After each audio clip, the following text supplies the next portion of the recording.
você tem o direto mais o indireto ainda. Só complementando o que você falou, seria algo parecido com a história dos 5 S's, né? Sim. Né? A qualidade total. Qualidade total. Sim, seria... É baseado nesse princípio aí de organização, né?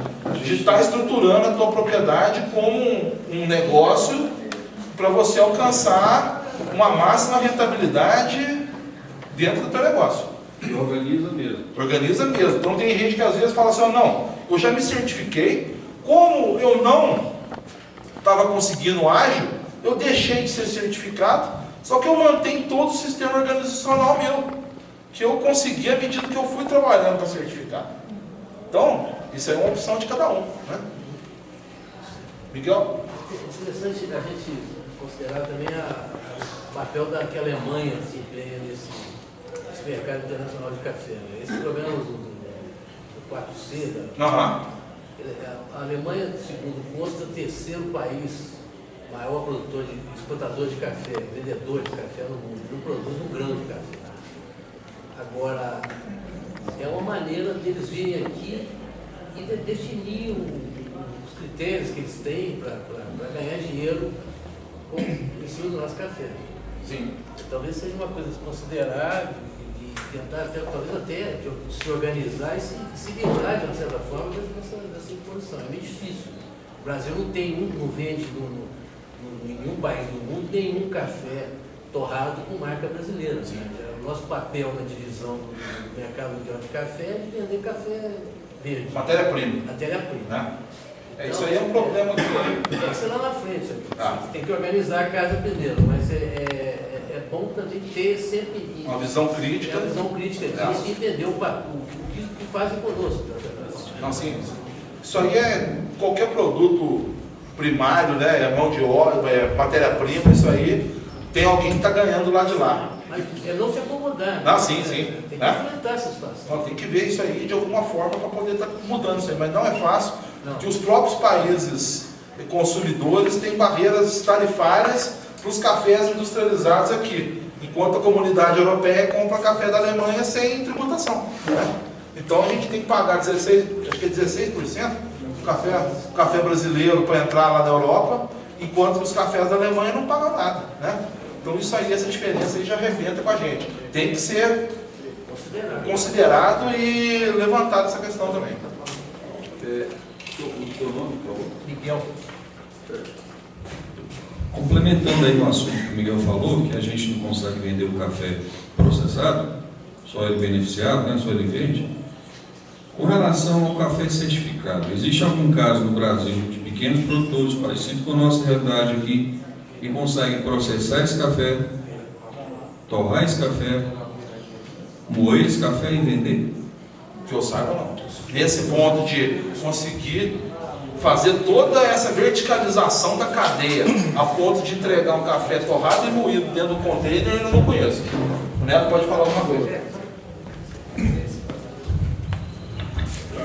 A questão de industrialização, ela tem que ser encarada de uma forma um pouquinho diferente.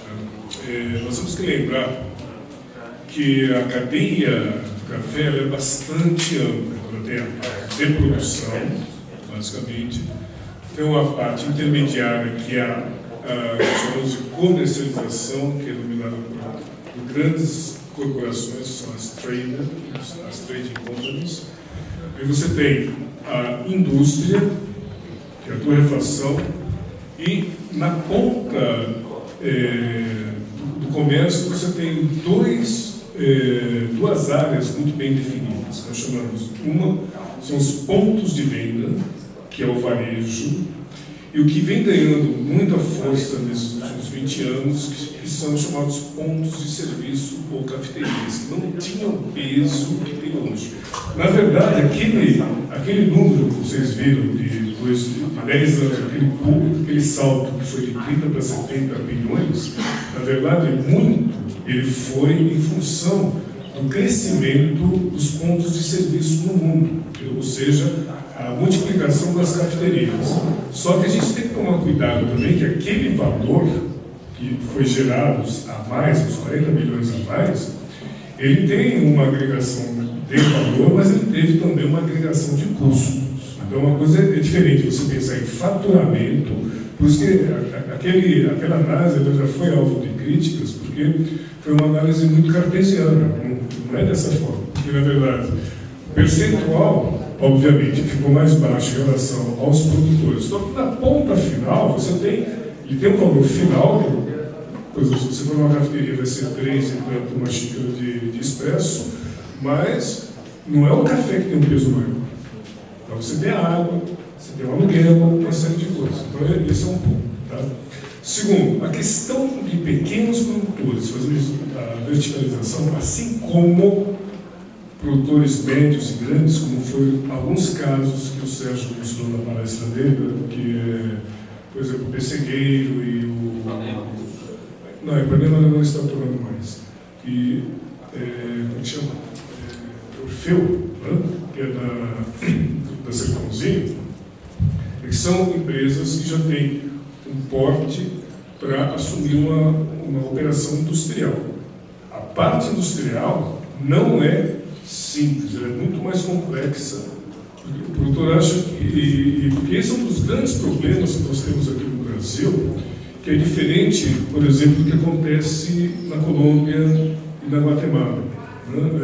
Como a cadeia do Brasil, ela, durante muito tempo, ela foi dominada apenas pelos... Ela foi dominada pelos...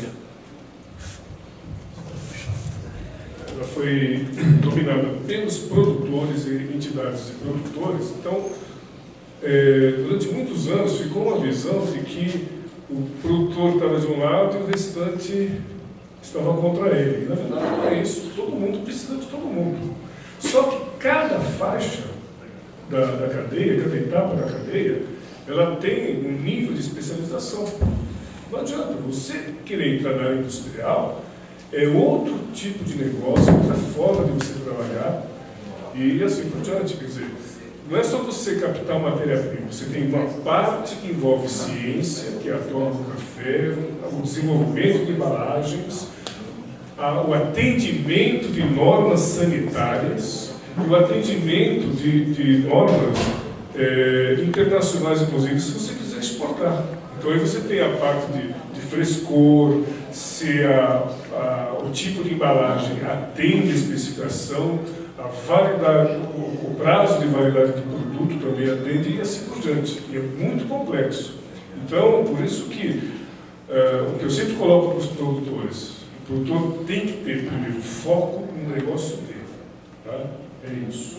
Nós temos que focar no nosso negócio, produzir bem, fazer qualidade, porque existe um diferencial de preço, é ganho palpável.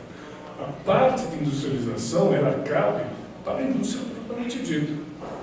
Ou a não ser que você forme um grupo que seja extremamente forte, disposto a investir na área industrial, mas você tem que criar um corpo exclusivo só para trabalhar com isso, porque é outra cabeça, é outra forma de trabalhar, os tempos são diferentes, você tem tributação diferente, uma série de coisas que, por exemplo, a atividade rural não tem.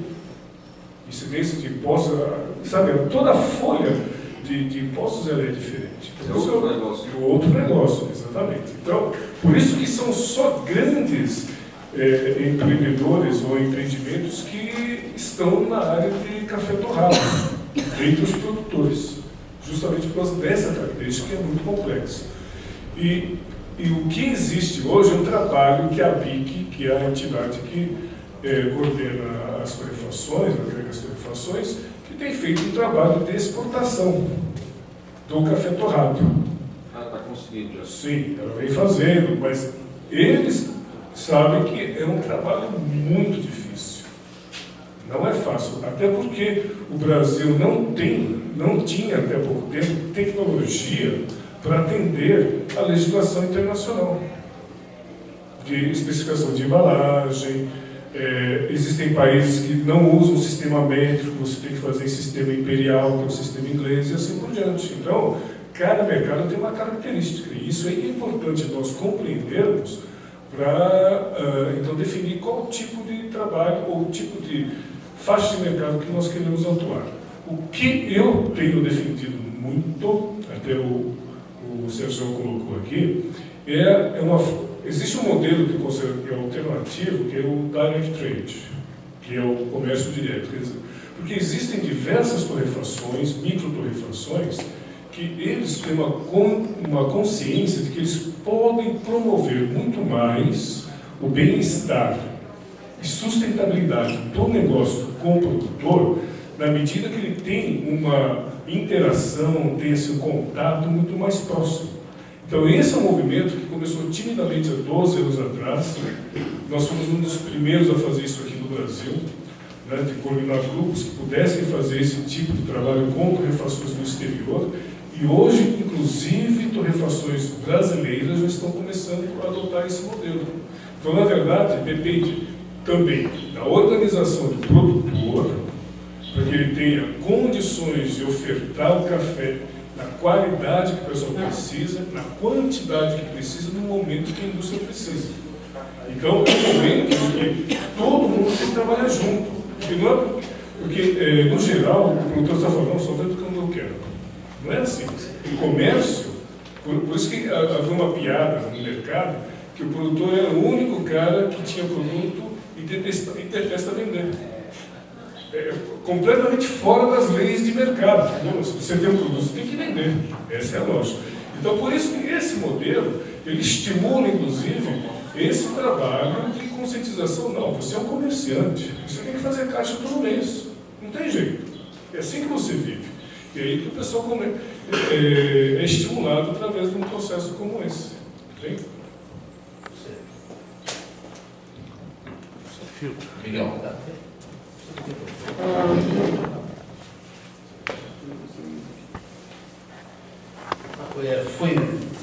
Seria rápido, mas foi ótimo o esclarecimento que o Neto nos passou, mas eu acho que também tem um elemento importante que a gente tem que considerar nesse processo, que é o papel do Estado, né? O Brasil, na política brasileira do café nos últimos anos, é de ausência, né? A cafeicultura familiar, por exemplo, no Brasil, ela não tem nenhuma instância, ela não participa de nenhuma instância de decisão da política cafeira brasileira, ela não tem representação nenhuma. Eu acho que o Estado também tem um papel importante, a gente não pode deixar só na mão do mercado, né? O governo brasileiro poderia se espelhar em exemplo, por exemplo, de outros países, né? O caso da Colômbia, por exemplo, que tem uma característica aqui de produção de café sombreado, mais próxima daqui, é um caso, está certo, é um país menor, mas talvez seja mais fácil de organizar. Mas eu acho que uma presença mais forte, mais decisiva do Estado brasileiro, e aí teria que ser pressionado de baixo, né? Os produtores teriam que exigir essa presença do governo, do Estado brasileiro, eu acho que ajudaria também nesse contexto, né? Porque a gente, se ficar na mão dos interesses das empresas, dos importadores e dos grandes países, não vão ser engolidos, né? E aí a agricultura familiar não vai ter espaço, ela não vai ter condição de sobreviver. Então, existe possibilidade da agricultura familiar, ela tem atributos que podem ser valorizados e ganhar mercado com isso, né? Tem países, tem consumidores que valorizam certos atributos, certos recursos que a agricultura familiar tem. O fair trade talvez seja uma arma, mas você pode usar o marketing, por exemplo, para favorecer a venda de café da agricultura familiar, etc. Mas sem a presença do Estado, eu acho que forte, de uma maneira bem incisiva, eu acho que fica mais difícil ainda conseguir sobreviver nessa guerra. Miguel, é bom lembrar também que a maior parte da mão de obra, do trabalho que é gerado, do emprego que é gerado no campo é na agricultura familiar, não na patronal. O Sérgio deu os números. Isso aí, essa parte política aí é muito importante, mas o Miguel é uma das grandes provas do que a gente tem tentado fazer em Brasília e não tem conseguido, né? Por exemplo, quem seria o Ministério do Desenvolvimento Agrário nem nos recebe direito a conversar de café. Eles falam que o recurso do Funcafé é recurso do Ministério da Agricultura. A CONTAG, que é a Confederação dos Trabalhadores na Agricultura, que são os representantes dos agricultores familiares, também não tem assento no CDPC, que é o Conselho Deliberativo da Política do Café. E por outro lado, ainda existe a FETRAF, que também representa os agricultores familiares e que é segmentado na CONTAG, né? Então, na verdade, não existe união na classe da agricultura familiar suficiente e nem uma vontade política para que isso ocorra, seja no desenvolvimento no Ministério do Desenvolvimento Agrário, seja no Ministério da Agricultura. Nós temos que ir tentando, né, e sempre deixando essa mensagem aí, mas ser melhor que ninguém sabe do que nós já estamos patinando aí há quanto tempo falando isso aí. Senhores, um momento, por favor. Devido nós já estamos ultrapassados do horário, né? Vamos conceder só mais 3 questionamentos. Ele lá, depois... Não? E a Jaqueline, por último.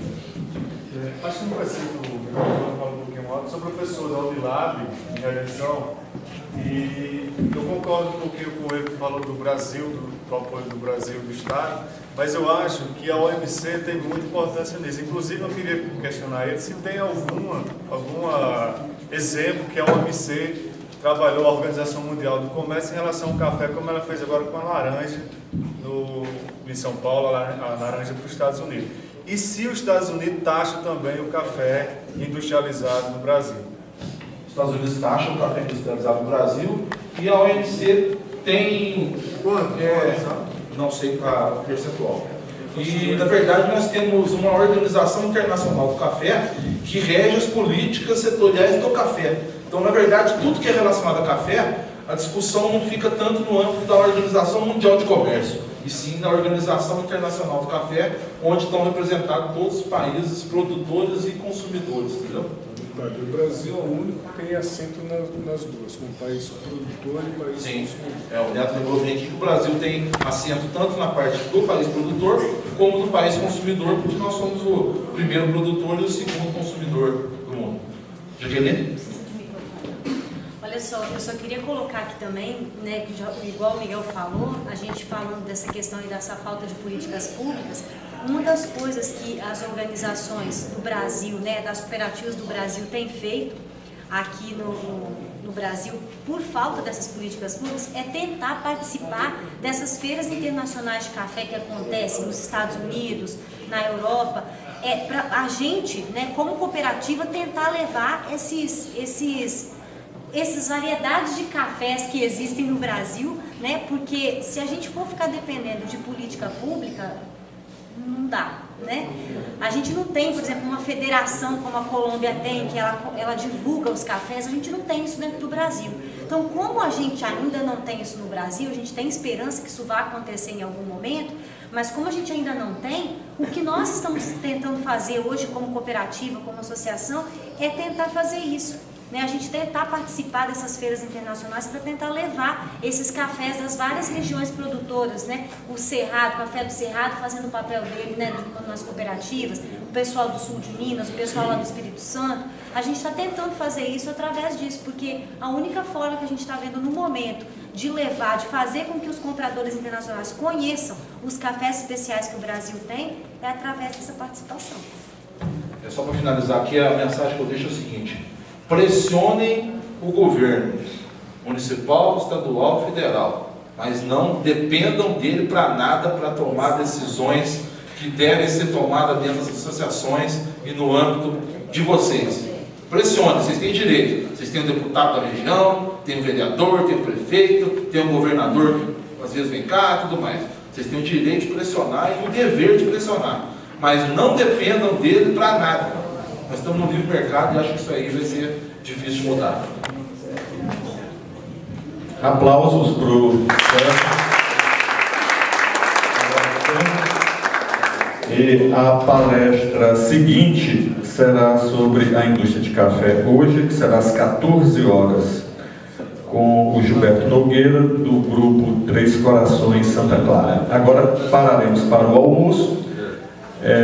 Temos um micro-ônibus aqui à frente que levará os participantes para a refeição no restaurante